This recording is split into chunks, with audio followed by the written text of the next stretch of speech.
At FIE, we're not just students and faculty. We're not only learners and lecturers.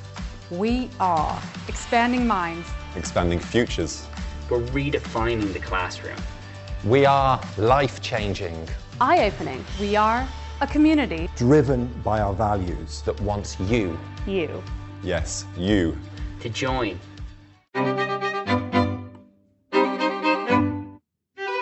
Hello, and welcome to In the Field, a podcast from FIE, where we will be exploring all things study abroad. I'm Dr. Heidi James Dunbar, writer in residence and faculty, and I will be your host. In this episode, I'm speaking again to the brilliant, wise, and all-round very good fun Ramzi Fawaz, who you might remember from our episode Rethinking Foundations of Leadership for a Diverse World in Season 1. If you haven't listened to that, please do. Ramzi is an incredible scholar and critic. Ramzi is a professor of English at the University of Wisconsin-Madison, where he currently holds a Romnes Faculty Fellowship for advanced research in the humanities. He is the author of 2 monographs, including The New Mutants, Superheroes and the Radical Imagination of American Comics, which won the ASAP Book Prize, and Queer Forms. Fawaz is currently at work on a new book project titled Literary Theory on Acid, Reading for Diversity in the Psychedelic Era, which argues for the necessity of literary and cultural studies approaches to the contemporary psychedelic renaissance. Hi, Ramzi. Thank you for joining me again. It's so good to see you. Absolutely. Thanks for having me. I'm glad to have a second chance to chat with you. It's my absolute pleasure and privilege. I've been reading your work, which I'm a huge fan of. And thank you. I'd love to hear more from you about, because I also agree. So, we're kind of going against our own advice here, but how the humanities can heal us, why they're so important, and how being healed helps us learn. So if we can dig into that, into your work in that way, that would be fantastic. One of my favorite topics. I think for a long time now, there has been a running narrative in public discourse that the humanities simply is not up with the times, that studying literature, history, gender and women's studies, critical race studies is useless towards making money, is not helpful to the society, that it's quote unquote divisive because we talk so openly about difference. We talk so openly about histories of inequality that we are tearing people apart. And along with that perception, or I should say misperception, there is an equal misperception that the sciences are grounded, that they are all about everyday life, that they are useful, that if you do work in the STEM fields, you will make money, you will be successful, you will contribute to your society. And I don't think anything could be farther from the truth. I think there's a fundamental misunderstanding about what the humanities is and what it accomplishes. First, the humanities is about a critical deep dive into the artistic and creative work that human beings produce and circulate in the world. So it is about developing focused attention to human creativity. It's humanists who actually study scientific discoveries and their meaning and their circulation. The STEM fields have no meaning and value beyond their basic utility if humanists don't look at them and say, well, this had a history. Nuclear fission came from somewhere. So did a semiconductor. Like there were human beings behind these creations. But because we sit and focus on those creative productions of humankind, we do something that's deeply regulating to the human body. We sit. We take time to read, to look at things from the past, and then the most important part is that we interpret them. We make meaning out of them. So young people who study in the humanities are constantly practicing a really important mental or cognitive function, which is to exercise the imagination to ask, why does this work the way it does? Why did somebody write this novel? And why did audiences interpret it this way? Why are people obsessed with this movie? Why did millions of people watch Jurassic Park? Why was it a fantasy about genetic evolution and science? What did it do for them? How did it change them? It's a continual attempt to understand better why people make meaning of the world the way they do. When you do that practice, it accomplishes a number of things. It gives young people an incredible sense of self confidence that they can make sense of the world. They don't have to wait for other people to tell them what the world means. They have skills at actually interpreting what's in front of them. Second, that makes them better at negotiating multiple competing perspectives on the same problem. When they sit in a room with 25 other students, and they're all debating their interpretation of the same movie, of the same phenomenon, or the same cultural industry, they can actually negotiate their different positions and sometimes come to a consensus about what they think something means, and sometimes they agree to disagree. That is a beautiful practice that is deeply emotionally regulating. Like, most students leave humanities courses feeling more emotionally regulated because instead of being told you need to get the right answer, you need to get the right answer on the test, instead of sitting in 300-person lecture halls in organic chemistry where the professor is not invested in who they are and what they think, where they have no sense of being able to question the curriculum, in the humanities course, they are agents of their own education. They can question everything about what's happening because we encourage them to do that. And guess what, everybody? An effect of that is that you become better in the workforce. You are more creative, you are more imaginative, you have better writing skills, etc. But that, to me, is the least of it. I think we have failed to be able to sell the idea that the humanities is a practice of mental well-being, that students who study the humanities feel better about themselves. They feel that they matter. They feel that they have ideas with teeth and with stakes. They move through the world more confidently. And they are also, what results out of it is a deep awareness that the world is unpredictable, that our ideas can change, and those students become more capable of dealing with the world's unpredictability, its chaoticness. These are students who look at the world's instability and say, this is an opportunity for something exciting because I don't know what's going to happen, and that's okay, instead of being anxiously attached to the uncertainty of the future. And, I could go on at length, but I think those are some of the most beautiful qualities of humanities education that people seem to have a really hard time articulating and expressing. And a lot of the resentment and frustration that people have towards the humanities, the sense that it's wasteful, really comes from the fact that most people are like, why do you get to waste so much time reading literature and watching movies and having fun? And my point is to say, you can actually learn more by having fun rather than being miserable studying something you hate because you've been told that that's what you're supposed to do. If you love engineering and it's your calling, girl, go do that. But if you hate that and you really want to study history, you should be studying history because the joy it brings you will make you a better thinker because you'll want to do it. And so I want to remind people who are critical of the humanities, just because something is pleasurable does not make it bad. Like, it can also mean that studying something that you love makes you more committed to it and more invested.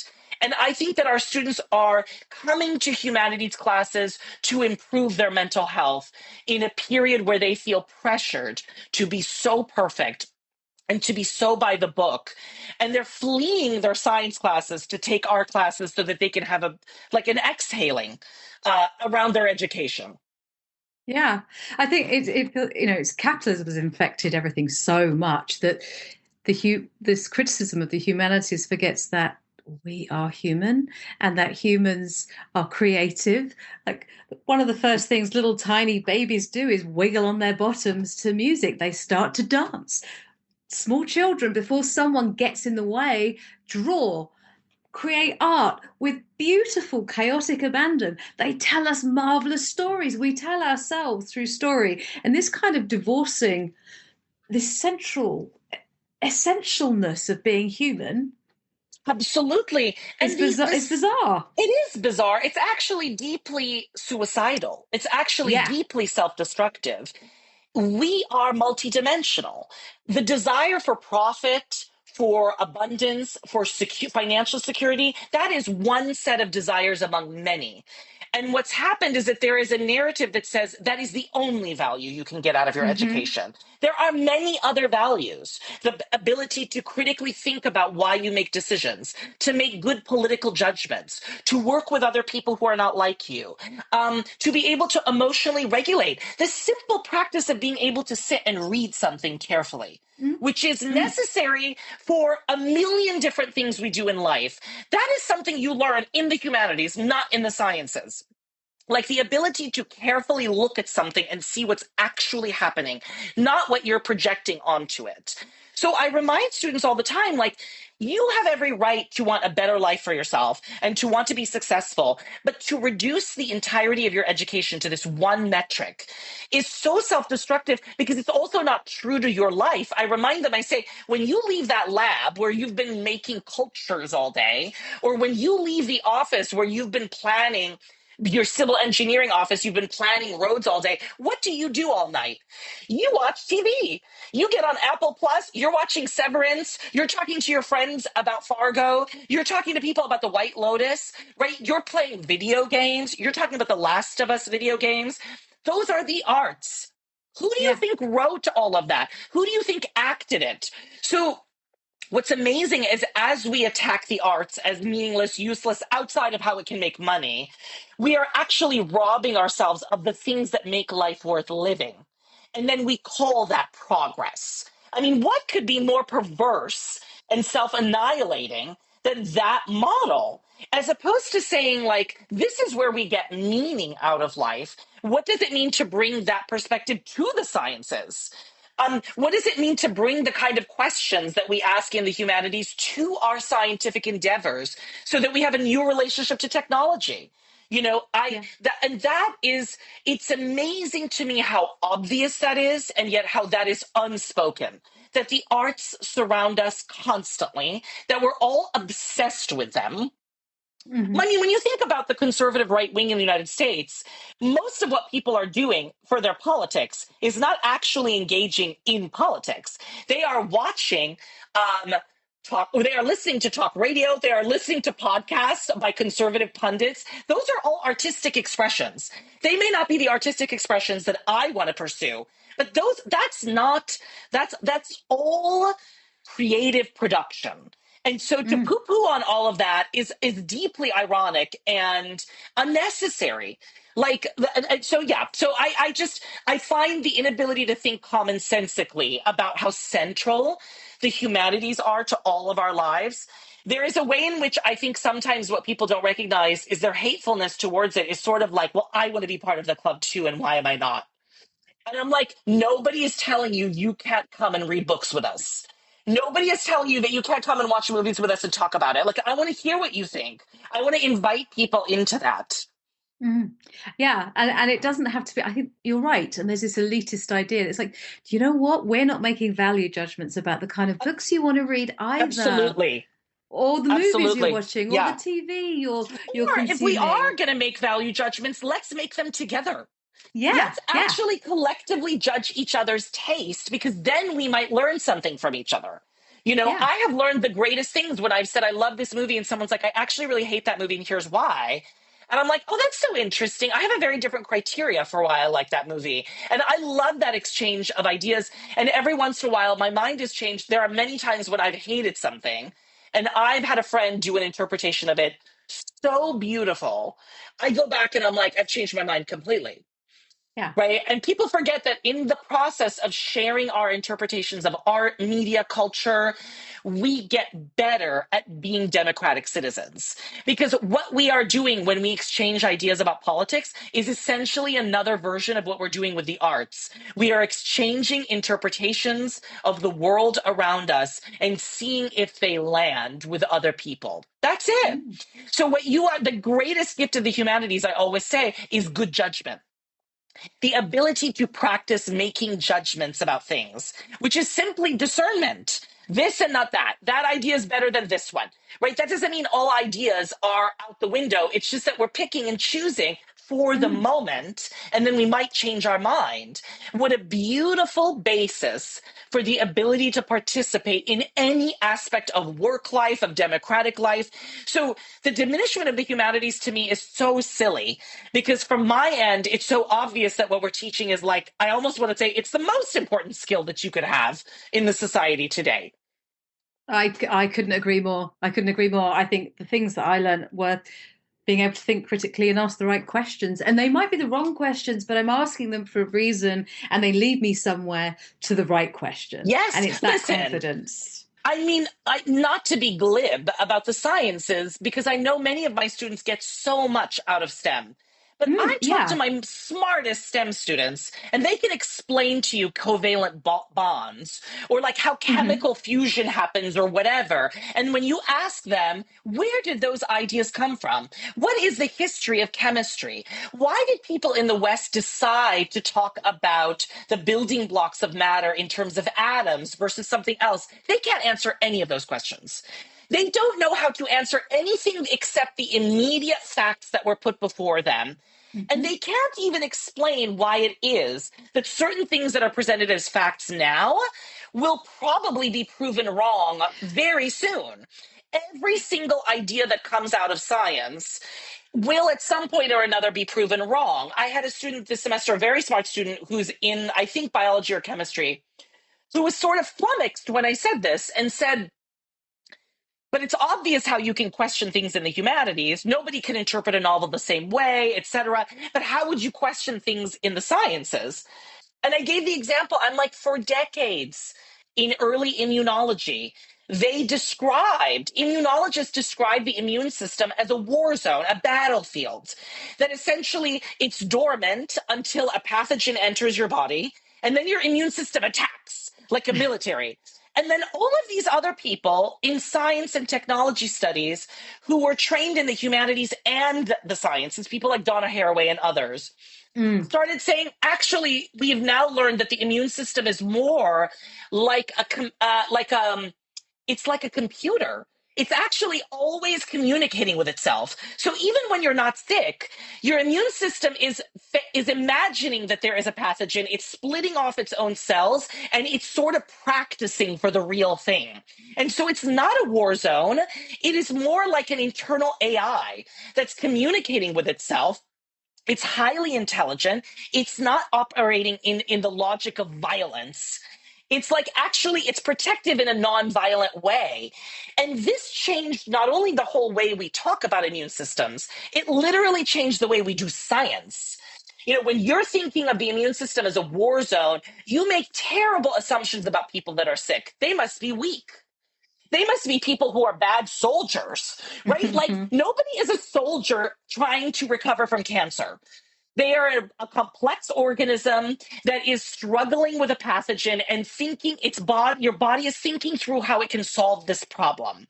So I told that student, I said, you can ask questions like, where did we get this model of the immune system?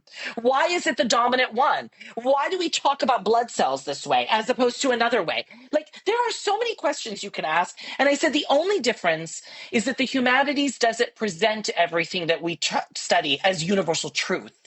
I said the sciences are different only insofar as many professors in those fields, not all, present those facts as though they are incontrovertible truths, even though they're always up for grabs and they're always being debated.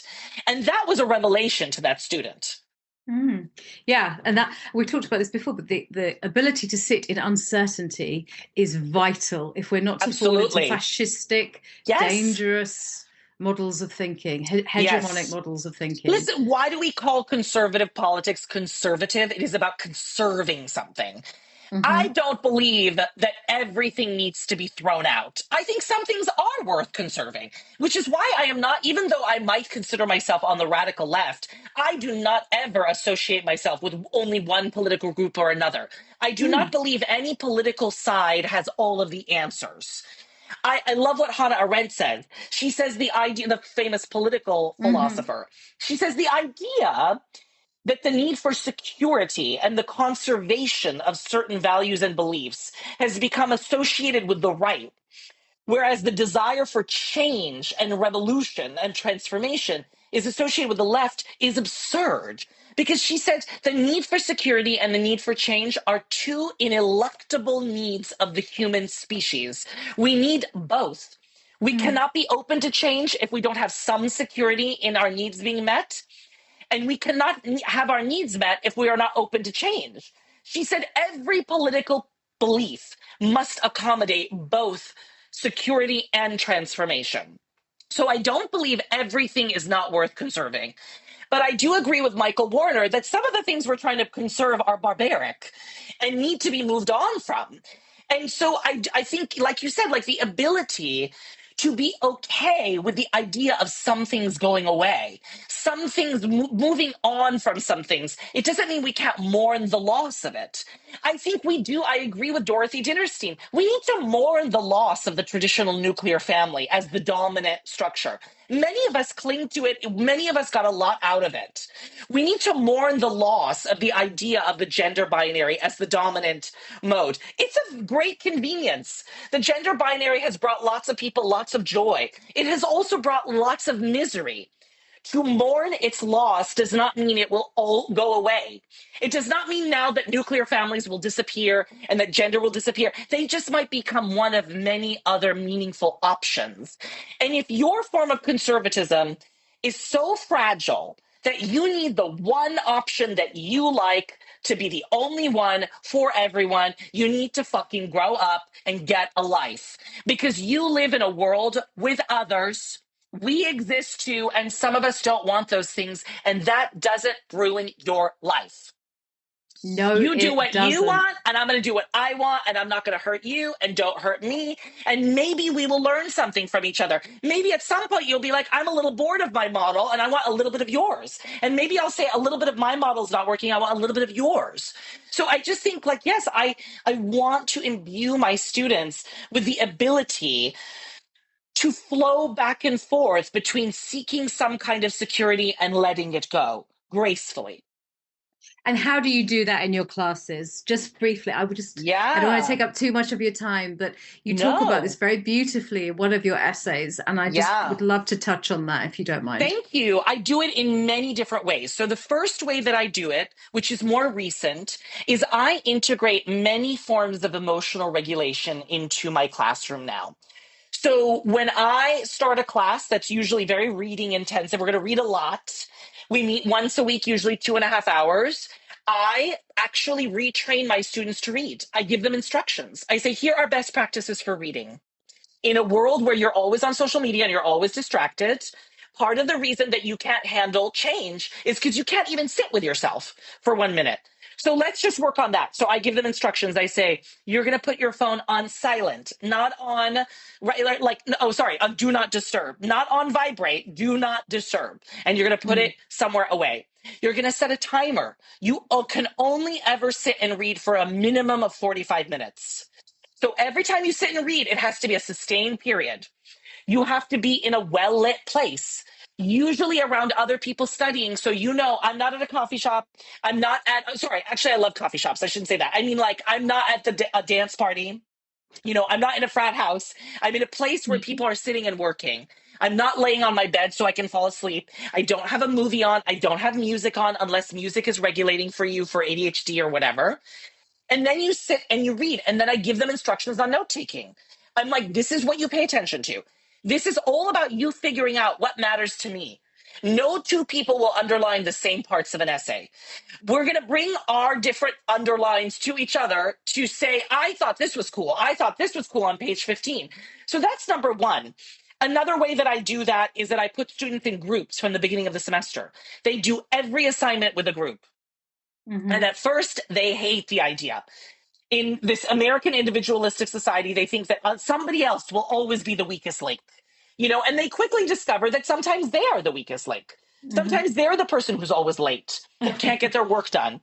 So it forces them to become sort of friendly with these other people and to share perspectives. And I assign them emotional regulation tasks. They have to meet with their group every week outside of class, and they can sit and study together. They can take a walk. They can go swimming. They can go exercise. And then they have to document that experience. And then they have to talk about, while they're doing those things, they have to talk about the readings from the class. So that's like step one, is just like basic everyday rethinking about your physical and emotional relationship to your education. Another thing that I do in my classes is that I create weekly units of reading and viewing that are kaleidoscopic. So what I mean by that is, like, let's say we're doing a class on the radical 60s and 70s, and we're doing a week on the Black Power movement, or 2 weeks on the women's movement or gay liberation. I will combine a movie or a documentary with a political speech, with a work of cultural or intellectual history, or a work of literature that are all from different perspectives within that movement. So you're listening to a woman, a Black feminist, both aligning herself with, but also critiquing the Black Power movement. We're looking at musicians who were using their music to articulate their political values in Black Power. So we think about Nina Simone, and others. And then we're reading the original Black Party, Panther Party manifesto, their 10-point plan. Right? We are looking at the movement from all of these different angles, from the angle of politics, from the angle of arts, from the angle of theory and activism. And it gives the students this sense of a rich world, like, oh, there wasn't just one Black Power movement. There was a political arm, there was an artistic arm, and each of the people involved in those were also different from each other. My students told me a lot this semester. They said, I never realized that every major political movement of the 20th century US was never one thing. The women's movement had like 19 different versions. There's the feminist health movement. There is lesbian feminism. There's Black lesbian feminism. There's trans feminism. There's like all of these different things that I was like, why would you ever think, if you already know that all your friends are different from each other, why would you think that people who join these movements are all the same? Like, we're not all the same. All Trump supporters are not all the same. All QAnon supporters are not all the same. Like, we are variegated amongst each other. So that's the second way that I do it. And a third way that I do it is I try to do assignments that are about collective gathering intellectually and creatively. So, for instance, in my course on AIDS activism, when I put them in groups, they have to become a political action group. So they have to decide at the beginning, what is an issue within the history of AIDS that matters to you? AIDS in prison, transgender people and HIV/AIDS risk, the IV drug using community, whatever. They have to go educate themselves on that topic, and they have to come to class and present as though they are at an ACT UP meeting, saying to the group, here's why AIDS in prison should matter to AIDS activism. And by the end of the semester, they have to think about how they would do a political action. So they have to think about, like, would you storm the NIA, right? Or the National Institute for Health, NIH, right? Would you, like, where would you go in order to get people to listen to and to hear you? And they have to write the plan out. Another assignment is I ask them to invent another week of the class. So I say, okay, we didn't get to talk about the disability rights movement in the radical 60s and 70s class. So one group is going to imagine, what if you were the teacher? How would you teach that? What documentary would you teach, et cetera? So all of those get them to start thinking like they have to stand in another position. They have to become another kind of person. And maybe in the process, they figure out what kind of person they are. That's what I want for them. Brilliant. And I know that this works because I've spoken to some of your students who were transcendent. Like, they were that's amazing. Really that's excited. So meaningful to me. Yeah, well, it's really meaningful, the work you're doing. And thank you so much for talking to me about it. I appreciate Absolutely. Thank you. I feel really, I'm inspired and rejuvenated. So thank you so much. Thank you. That means everything to me. Thank you for listening. We hope you enjoyed our podcast. FIE provides life-changing study abroad experiences in the UK, Ireland and Spain. As a non-profit educational organisation, we are passionately invested in making a difference for our students as the future global leaders of tomorrow and the fields of international education as a whole. The FIE podcast is a creative and academic space for exploring everything, the people, the places and opportunities that make your experience so valuable and exciting.